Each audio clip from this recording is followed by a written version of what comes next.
Bab 16. Mata Corin membelalak, dan dia menatap dengan bingung saat menyadari bahwa Jeremy sedang melakukan push-up dengan satu tangan. Dia telah menutup mulut Corin dengan satu tangan setelah menarik selimut menutupi tubuh mereka, hanya menyisakan kepala mereka yang terbuka.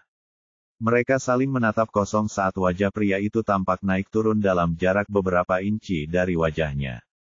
Siapapun yang melihat mereka akan berasumsi bahwa mereka sedang berada di tengah-tengah sesi yang penuh gairah. Corin merasa sedikit tidak nyaman dan menepis tangannya setelah akhirnya merasa cukup dengan tindakan sugestifnya. "Tuan, Anda." Ketika Jeremy merendahkan tubuhnya saat melakukan push-up, dia mencondongkan tubuhnya ke telinga wanita itu dan membisikkan peringatan, "Bukankah kamu bilang kamu akan melakukan tugasmu dengan baik? Kamu juga harus bekerja sama denganku dalam hal ini, jadi berhentilah bergerak." Corin menatapnya kosong sejenak sebelum dengan tajam memperhatikan gerakan di pintu ruangan. Pamela telah mendorong pintu sedikit terbuka dan mengamati secara diam-diam. "Sekarang aku mengerti." Begitu Corin menyadari apa yang sedang terjadi, dia bertanya dengan suara pelan, "Apakah kamu ingin aku mengerang juga?" Jeremy membeku sejenak dan segera menyipitkan matanya yang tampan. "Kau tahu caranya." Ekspresi Corin menunjukkan rasa percaya diri, sementara ekspresi Jeremy menunjukkan godaan yang main-main. "Silakan dan coba." Corin menarik napas dalam-dalam dan memulai penampilannya. "Ya, suamiku. Mem, ayo, ayo, ya, ya, ya, ya, ya. Lakukan itu, lakukan itu. Hahaha. Oh ya, sialan." Keceriaan di mata Jeremy lenyap dalam sekejap, dan dahinya berkedut hebat saat dia menutup mulut wanita itu. Corin mengerutkan kening. "Megegeh, akan lebih masuk akal jika suaranya teredam, seolah-olah dia menahan diri untuk tidak bersuara." Celah kecil di pintu itu mulai menyempit lagi hingga akhirnya tertutup rapat. Pamela tersenyum puas saat dia berbalik dan pergi. Corin menepis tangan pria itu lagi dan berkata dengan marah, "Nenekmu sudah pergi, Tuan. Kau bisa bangun sekarang." Jeremy mengangkat selimutnya, bangkit dengan anggun, dan meraih kemeja yang telah dilepasnya agar dia bisa memakainya lagi. Corin bangkit, bersandar di kepala tempat tidur, dan berkata dengan nada kesal, "Kamu pasti sangat disiplin sehingga bisa mempertahankan perut six-pack di usiamu sekarang." Usia segini, punggung Jeremy menegang. Menurut dia, berapa umurku? Aku akan mendapat kesan bahwa kamu tertarik pada tubuhku jika kamu terus menatapku seperti itu. Corin menyeka air liur dari mulutnya. "Aku hanya tertarik pada perutmu. Bagian tubuhmu yang lain bukan tipeku." "Benarkah?" Jeremy berjalan ke tempat tidur dan mengulurkan tangan untuk memegang dagu Corin. "Dan apa tipemu?" Wajah kecil Corin terangkat saat dia berkata, "Tipe anak baik yang memanggilku ibu." "Begitukah sebutan untuk seorang pria?" Jeremy terkekeh meremehkan. Corin mencibir, "Kalau begitu, tipemu seperti apa, Tuan?"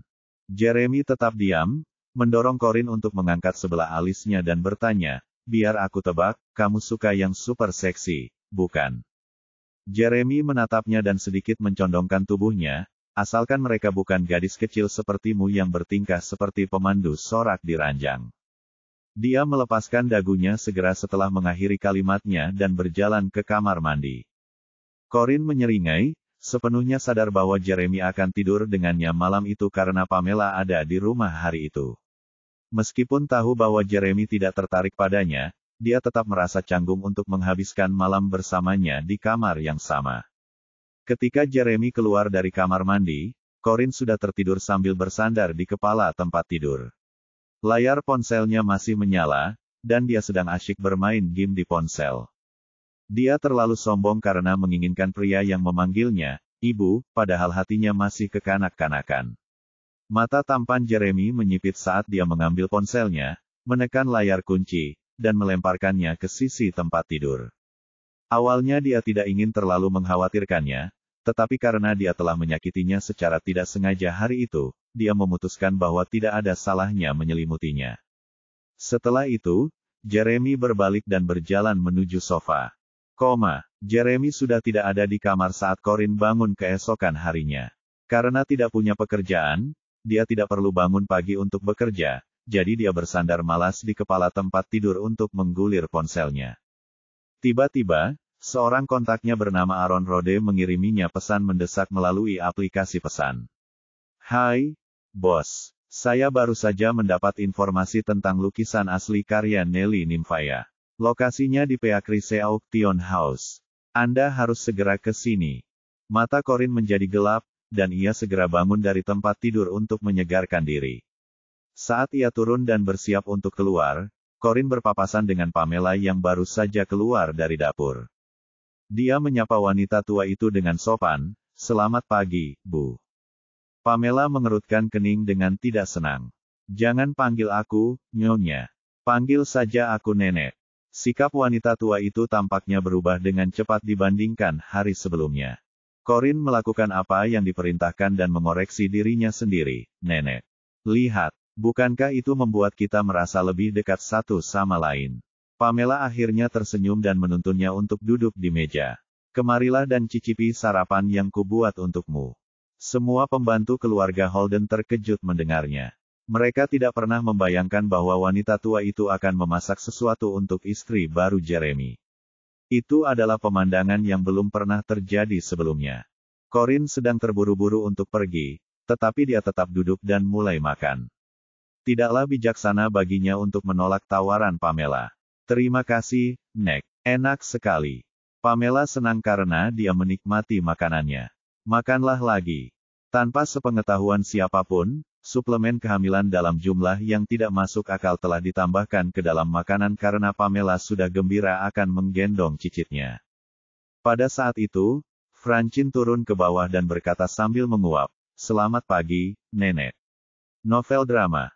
Ekspresi Pamela tiba-tiba berubah serius. "Waktu yang tepat, Francine. Aku ingin kau datang ke sini dan meminta maaf kepada kakak iparmu." Francine terkejut, dan dia menatap wanita tua itu dengan kaget. "Apa, kamu ingin aku meminta maaf padanya? Dialah yang menindasku." Wanita tua itu memasang ekspresi cemberut saat menjawab, "Para pembantu tidak hanya melayanimu, Francine. Terutama para pembantu yang lebih tua, mereka lebih jeli. Aku baru tahu kau memulai semuanya dengan menyiramkan air kotor ke Corin.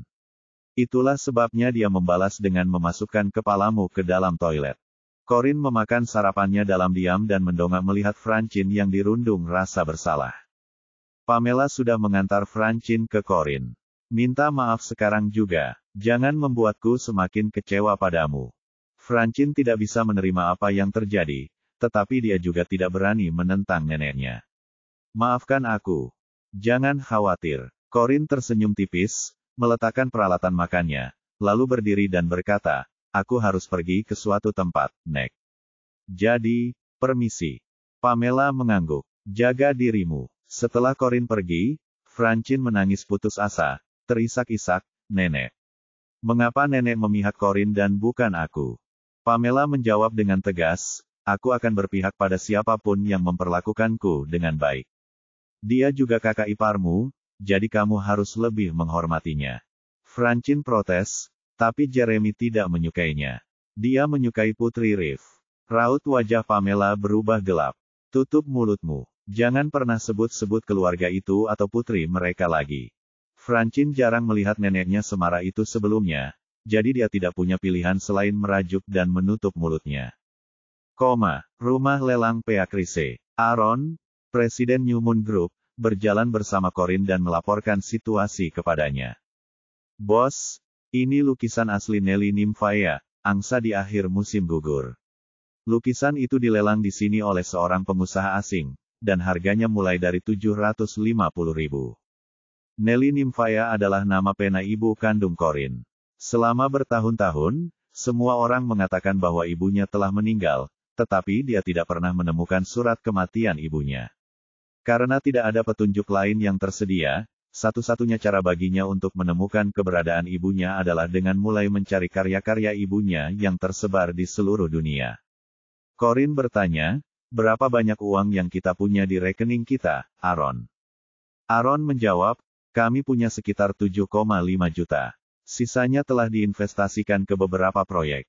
"Itu sudah cukup." Corin hendak memasuki rumah lelang itu ketika dia melihat mobil Jeremy melaju ke arahnya. Mengapa lelaki tua itu ada di sini juga? Bab 17. Bos, kita tidak akan masuk, tanya Aaron. Corin terpaku di tanah saat melihat Jeremy keluar dari mobil dan berjalan masuk ke rumah lelang Peacrice. Sambil mengerutkan kening, dia berkata, aku melihat seseorang yang tidak ingin kulihat. Mari kita tunggu sebentar sebelum masuk. Aaron melihat ke arah tatapan Corin. Sepertinya itu Jeremy dari Holdens. Apakah kamu mengenalnya? Corin tampak jijik. Tidak juga, ruang lelang dibagi menjadi lantai atas dan bawah. Lantai pertama diperuntukkan bagi pembeli biasa, sedangkan lantai kedua diperuntukkan bagi pembeli VIP yang tidak ingin menunjukkan identitasnya. Mereka diberikan privasi yang sangat baik dan dapat dikenali dari nomor kamar mereka. Jeremy ada di kamar 1, sementara Corin ada di kamar 7. Setelah beberapa artefak yang biasa-biasa saja dilelang, satu set benda perunggu dari lelang ini dibawa ke tempat pameran. Setelah juru lelang memberikan ceramah singkat tentang latar belakang dan nilai artefak, penawaran dimulai pada harga $1,5 juta. 2 juta, 3 juta, 4 juta, akhirnya, penawar misterius dari ruang 1 berhasil menawar seperangkat artefak perunggu tersebut dengan harga tinggi yakni 4 juta, yang membuat hadirin terkesiap kagum. Di dalam kamar 7, Corin bersandar malas di sofa dan menghela napas lega. Jeremy tampaknya telah mengamati seperangkat artefak perunggu, dan menilai dari fakta bahwa ia telah mengamankannya, ia mungkin akan segera pergi karena tidak ada alasan baginya untuk tetap berada di sana. Karya berikutnya adalah lukisan yang diterbitkan secara anumerta berjudul, Angsa di Akhir Musim Gugur, karya pelukis impresionis terkenal Nelly Nimfaya. Harga awalnya adalah $750.000. Kami mendapat tawaran sebesar $800.000 dari penawar nomor 3. Penawar nomor 11, $900.000. Dan sekarang penawar nomor 5, $950.000. Corin mengangkat dagunya untuk memberi sinyal kepada Aaron bahwa ia boleh mulai mengangkat plakatnya.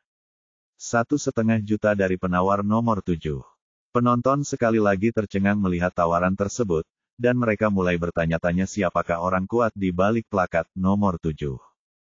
Juru lelang mulai menghitung, $1,5 juta sekali, 2 kali, 3 kali, dan sedetik sebelum ia memukul palu dan mengucapkan kata, terjual, Tommy mengangkat plakatnya dari ruang 1. Tawaran itu mengejutkan sang juru lelang, dan dia berbicara dengan nada yang lebih bersemangat dibandingkan sebelumnya. 3 juta dari penawar nomor 1. Serangkaian suara terkesiap terdengar di aula saat penawar nomor 1 menaikkan tawarannya sebesar itu. Semua orang bertanya-tanya apakah lukisan itu akan memicu perang penawaran antara penawar nomor 1 dan penawar nomor 7. Corin mengerutkan kening dan bertanya-tanya mengapa Jeremy masih di sana. Aaron juga sama kesalnya dengan dia. Apa sih masalah Tuan Jeremy? Dia cuma mau pamer kekayaannya. Corin memerintahkan dengan tenang, tawar lebih tinggi, Aaron. Benar, kami mengajukan tawaran sebesar 4 juta dari pembeli nomor 7. Apakah ada tawaran yang lebih tinggi? Ya, kami mau. Ini dia tawaran 5 juta dari penawar nomor 1. Oh, penawar nomor 7 bahkan mengajukan tawaran yang lebih tinggi. Sekarang kita memperoleh 6 juta dari penawar nomor 7. Apakah kita punya 7 juta? Oh, lebih tinggi dari itu. Penawar nomor 1 mengajukan tawaran 7,5 juta. Ada tawaran lagi dari lantai lelang. Tidak, baiklah. 7,5 juta, diajukan sekali, diajukan 2 kali. Corin merasa kesal dengan perkembangan itu. Masalah utamanya saat itu adalah kekurangan uang. Aaron menyarankan, karena lukisan ini sangat penting bagimu, mungkin kita bisa mengalihkan dana proyek ke lukisan itu untuk saat ini. Corin mengangkat tangannya dan menggelengkan kepalanya. Tidak, aku tidak bisa begitu saja mengalihkan modal perusahaan untuk urusan pribadiku. Aku akan mencari cara lain untuk mendapatkannya. Kita bisa membiarkan Jeremy yang menyimpannya untuk saat ini. Aaron tidak punya pilihan selain mendengarkan kata-katanya. Juru lelang menyegel kesepakatan dengan ketukan palu, dan segera diumumkan bahwa penawar nomor 1 telah mendapatkan angsa di akhir musim gugur, dengan harga akhir 6 juta. Semua orang tercengang melihat penawar nomor 1 menghabiskan 6 juta untuk membeli lukisan itu dengan harga beberapa kali lipat dari harga aslinya. Ini hanya menunjukkan bahwa orang kaya dapat melakukan apapun yang mereka inginkan dengan uang mereka. Sementara itu, Corin tenggelam dalam pikirannya. Ibunya hanya melukis dengan nama samaran Nelly Nymphaea di waktu senggangnya. Meskipun cukup terkenal, ia bukanlah pelukis arus utama, dan karya-karyanya juga tidak terlalu populer. Alasan Jeremy menawar harga yang begitu tinggi untuk Gis in Latte Autumn dapat mengarah pada dua kemungkinan. Ibu Corin adalah seseorang yang dikenalnya secara pribadi atau seseorang yang memiliki koneksi dengannya. Hai, dua resepsionis cantik dari rumah lelang masuk ke ruangan mereka untuk menyajikan kopi dan hidangan penutup. Corin, kenapa kau di sini? Bagaimana kau bisa duduk di ruangan ini? Salah satu resepsionis wanita tiba-tiba berseru. Corin mendongak dan mengenali orang itu sebagai Zoe, yang tampaknya telah mengambil pekerjaan sebagai resepsionis di rumah lelang setelah dipecat oleh Alpha Enterprises. Zoe menatap Corin dengan kaget, dan tak lama kemudian, ia melihat Aaron yang tampan dan berpakaian rapi mengenakan setelan desainer duduk di satu sisi. Ia menggertakkan giginya karena iri dan berteriak, "Bravo, Corin. Kau membuatku kehilangan pekerjaan, sementara kau menjalani kehidupan yang menyenangkan dengan seorang sugar daddy." Suaranya yang melengking begitu panik dan keras sehingga seluruh aula lelang dapat mendengarnya. Di ruang pertama, Jeremy baru saja keluar dari ruangan dan hendak pergi ketika ia mendengar jeritan Zoe. Ia langsung menghentikan langkahnya dan melirik dingin ke ruang ketujuh. Zoe baru saja melamar pekerjaan itu sehari yang lalu dan baru saja memulai masa percobaannya, tetapi dia sudah berbicara kasar kepada para pembeli VIP. Tindakannya mengejutkan semua orang di tempat itu dan meninggalkan kesan yang sangat buruk pada para pengunjung. Manajer rumah lelang bergegas datang bersama beberapa personel keamanan. Ia menyeret Zoe keluar sementara ia meminta maaf sebesar-besarnya kepada penawar di ruang 7. Zoe tahu bahwa dia hampir pasti akan ditiduri hari itu, jadi dia melampiaskan amarahnya saat dia dibawa pergi oleh petugas keamanan dan berteriak keras, "Dasar jalang, Corin. Persetan denganmu. Kau membuatku kehilangan pekerjaanku 2 kali sekarang. Tidak lama lagi suamimu akan lelah menidurimu dan mencampakkanmu." Jeremy mendengarnya dengan sangat jelas saat itu, tidak diragukan lagi bahwa seseorang bernama Corin ada di sana. Gadis itu, dia ada di sini, dan dia yang menawar di kamar 7. Dia menyipitkan matanya dengan dingin dan berbalik untuk berjalan menuju kamar 7. Aaron baru saja mengusir manajer rumah lelang setelah menerima permintaan maaf darinya, dan dia hendak menutup pintu ketika sosok tinggi Jeremy muncul tepat di depannya. "Apakah ada Corin di sini?" Jeremy menatap Aaron dengan pandangan bermusuhan. Aaron tertegun sejenak, lalu mengangguk sambil tersenyum. "Apakah ada yang ingin kau bicarakan dengannya?" Mata tampan Jeremy menyipit sedikit saat dia berkata dengan suara dingin, "Katakan padanya untuk keluar, tolong." Aaron sama sekali tidak ragu saat dia menoleh ke arah ruangan dan berkata, "Hei, ada yang mencarimu." Tak lama kemudian, seorang gadis berpakaian overall keluar dari kamar 7 dan menatap Jeremy dengan rasa ingin tahu. "Ada yang bisa saya bantu, Pak?" Jeremy menatap wanita tak dikenal di depannya dan mengerutkan kening, "Kau Corin?" Resepsionis wanita itu berkata, "Ya." Corine dengan huruf Y. Tatapan mata Jeremy berubah dingin dan ketertarikannya lenyap begitu saja. Dia menatap Aaron, mengangguk pelan, dan berkata, "Maaf mengganggumu." Saat Jeremy berbalik untuk pergi, Tommy mengikutinya dengan hormat di belakangnya. Ketika Aaron melihat bahwa Jeremy telah berjalan cukup jauh, ia merogoh dompetnya, mengeluarkan kartu belanja platinum dari merek mewah, dan menyerahkannya kepada Corine. "Aktingnya bagus sekali. Sekarang pergilah dan ubah namamu secara resmi. Mulai sekarang, kau akan dikenal sebagai Corine." "Baik, Tuan. Terima kasih, Tuan." Resepsionis wanita itu dengan senang hati menerima kartu itu dan dengan sopan mengundurkan diri. Aaron menutup pintu dan berkata, "Dia sudah pergi. Bagaimana kau bisa bertemu Jeremy? Dan mengapa kau menghindarinya?" Corin berkata dengan kesal, "Yah, aku menikahinya beberapa hari yang lalu." Aaron meludahkan kopi yang baru saja diseruputnya dan terbatuk keras. Apa yang baru saja kau katakan? Corin dengan tenang menjelaskan semua yang terjadi pada Aaron, dan awalnya dia terkejut, tetapi ekspresi terkejut itu segera berubah menjadi senyum nakal. Jadi, apakah dia memenuhi julukannya sebagai pangeran tampan kota pada malam pernikahanmu? Pria dewasa ternyata sangat mencintai pasangannya. Setidaknya, itulah yang kudengar. Corin memutar matanya ke arahnya. Apa kau ingin aku menghajarmu sampai babak belur? Dia tidak pernah bercanda tentang memukul orang, jadi Aaron buru-buru lari. Aku mau ke kamar mandi. Corin bangkit dari tempat duduknya dan ikut. Ia pergi mencuci tangan di wastafel umum sambil menunggu Aaron keluar, tetapi begitu ia mendongak, pantulan di cermin membuatnya kaku. Jeremy telah berdiri di belakangnya dengan tangan di saku celananya, dan dia tidak dapat memastikan apakah dia senang atau marah melihatnya. Hanya karena dia berhasil melarikan diri satu kali, tidak berarti dia akan melarikan diri sepanjang waktu. Jeremy berjalan perlahan ke arahnya. Auranya sangat agung, dan tatapannya yang tak berperasaan tampak penuh dengan kecurigaan tentang siapa sebenarnya wanita itu. Apa yang kau lakukan di sini? Corin tidak menjawab. Saat itu, Aaron berjalan santai keluar dari kamar mandi pria. Bos, semakin aku memikirkannya, semakin aku merasa kesal padanya. Pria itu punya cukup uang untuk memilih lukisan kelas dunia manapun yang diinginkannya, jadi mengapa dia harus merebut Gisin Latte Autumn dari kita?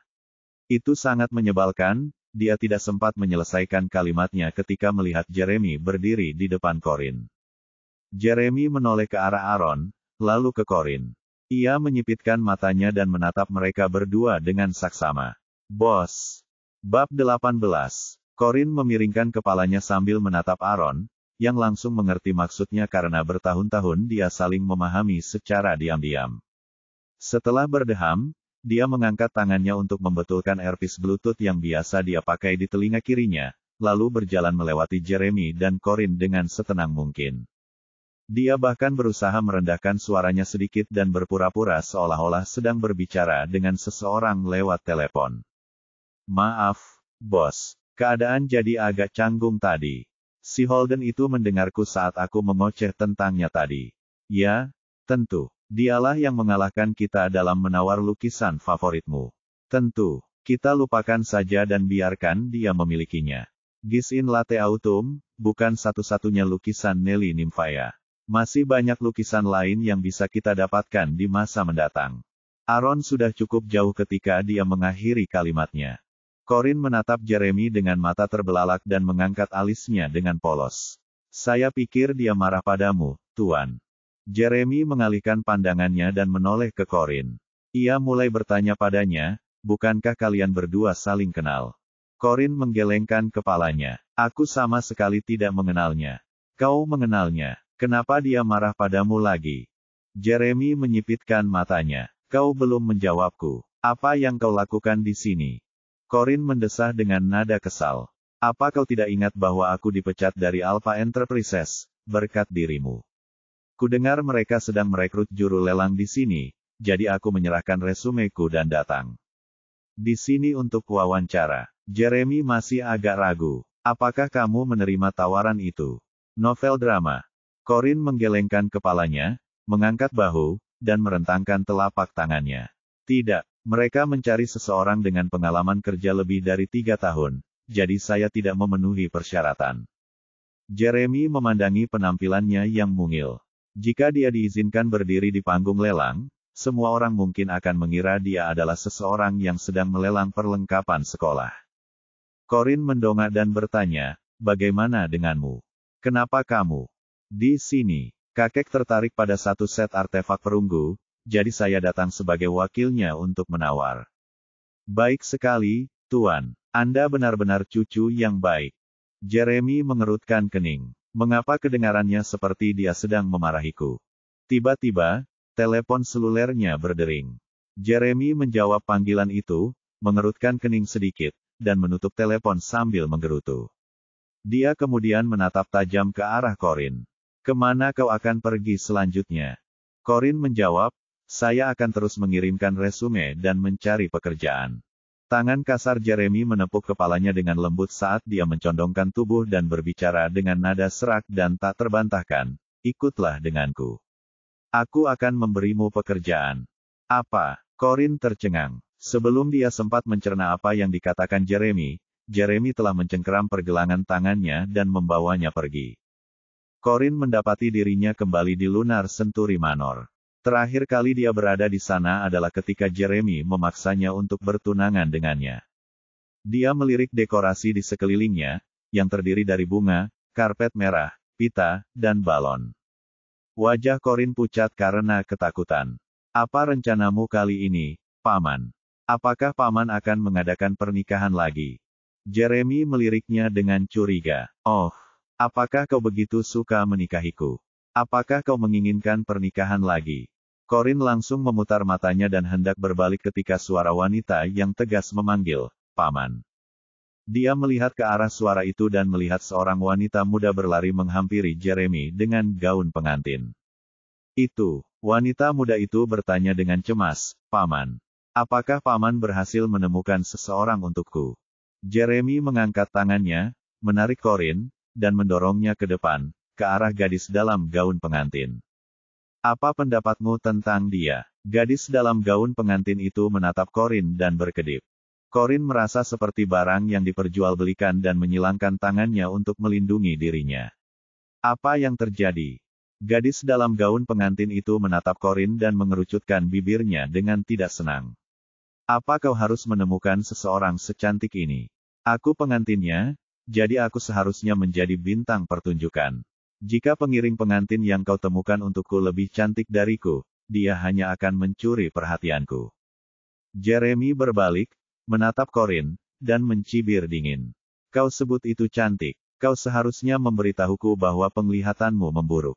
Wanita muda itu terdiam. Corin melotot marah pada Jeremy dan akhirnya mengerti apa yang sedang terjadi. Bab 19. Gadis dalam gaun pengantin itu adalah keponakan Jeremy, dan ia membutuhkan seorang pengiring pengantin di hari pernikahannya, dan disinilah peran Corin. Corin tidak dapat menahan diri untuk tidak mengeluh, apa kau tidak berbudaya? Pengiring pengantin seharusnya belum menikah. Ditambah lagi, dia keponakanmu, dan aku istrimu yang baru menikah. Bagaimana mungkin seorang yang lebih tua menjadi pengiring pengantin untuk seseorang yang lebih muda dari mereka? Jeremy mengerutkan kening. Apakah dia baru saja menyebutku tidak berbudaya? Gadis dalam gaun pengantin itu terkejut dan senang. Oh, jadi, kamu bibiku. Corin jelas tidak terbiasa dipanggil bibi. Petik 2. Gadis dalam gaun pengantin itu memegang tangan Corin dengan antusias dan memperkenalkan dirinya sambil tersenyum.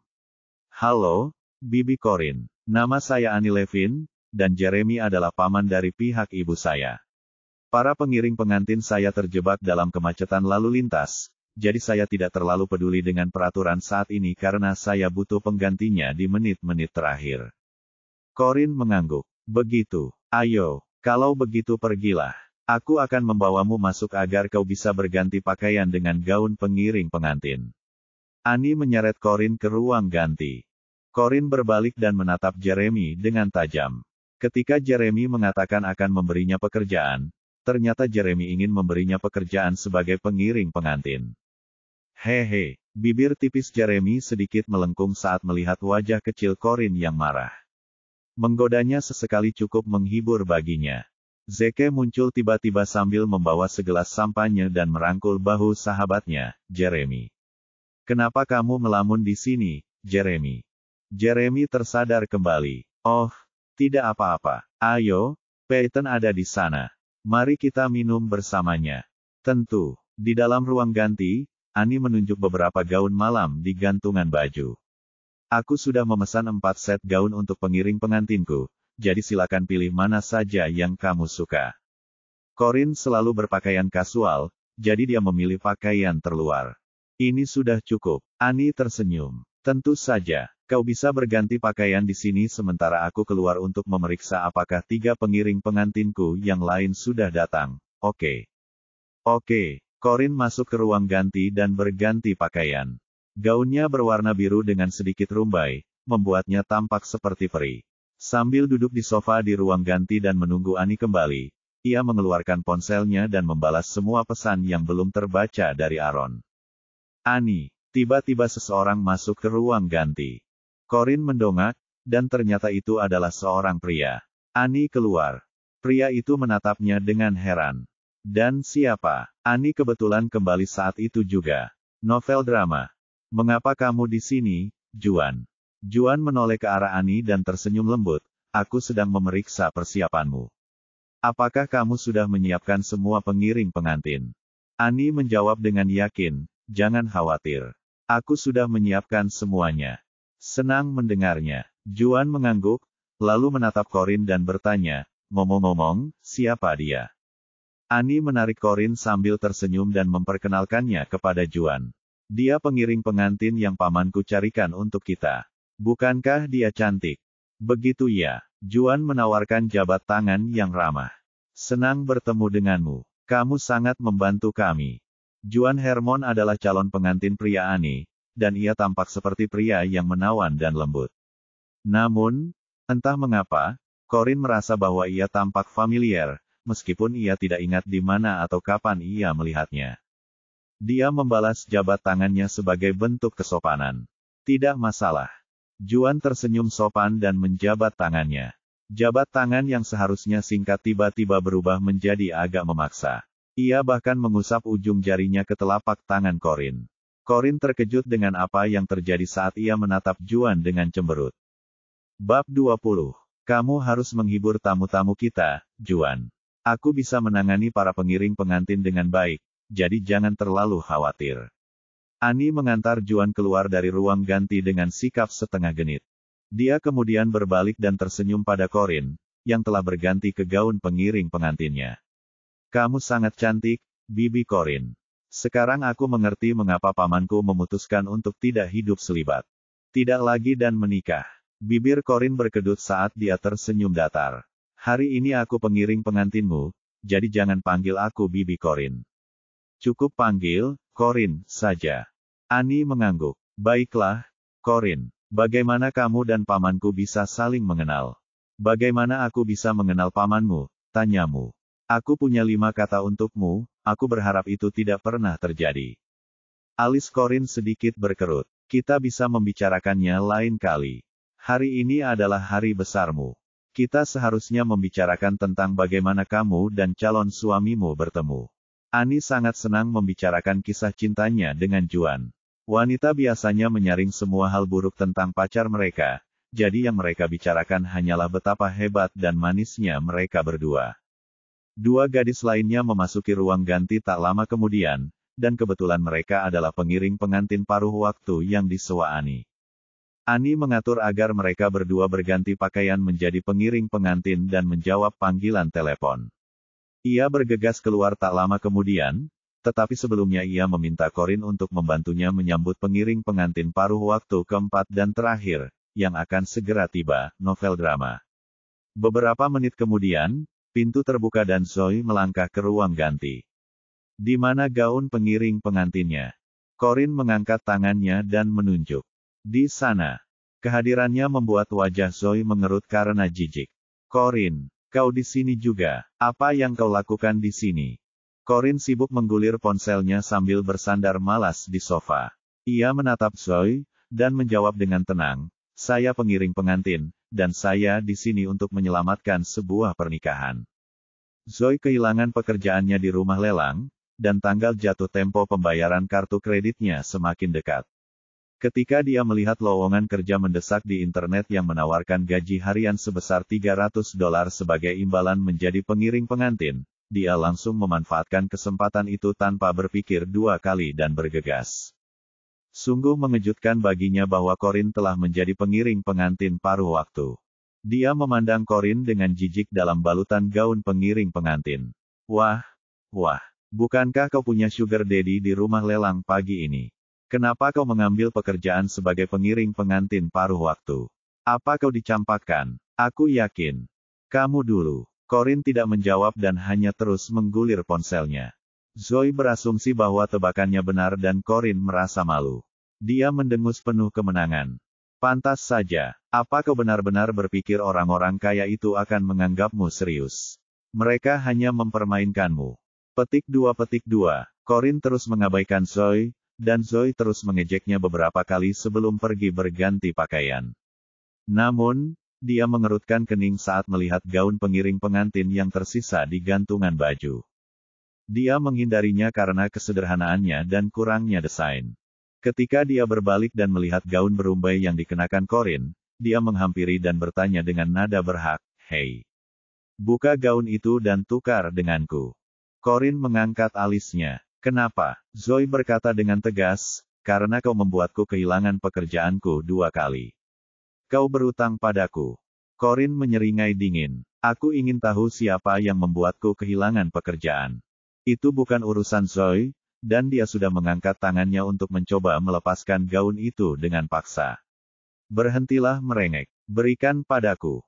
Corin memasang ekspresi tidak sabar dan langsung mengepalkan tangannya, tetapi ia menahan diri untuk tidak melakukan apapun saat teringat senyum bahagia Annie. Bagaimanapun, ini adalah pernikahan Annie, dan mencari 4 pengiring pengantin bukanlah tugas yang mudah. Upacara akan segera dimulai, dan penting agar semuanya berjalan lancar.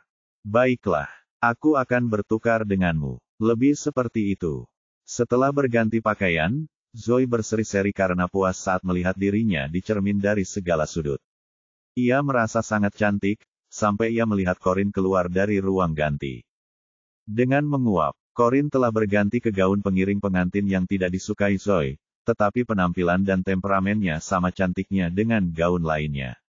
Bahkan, bahu dan lehernya tampak ramping dan bulat, sementara kulitnya tampak lebih putih dari sebelumnya. Dia tampak cantik bukan karena gaunnya terlihat bagus, tetapi karena dia telah mengangkat gaun itu ke tingkat kemewahan yang sama sekali baru saat dia mengenakannya.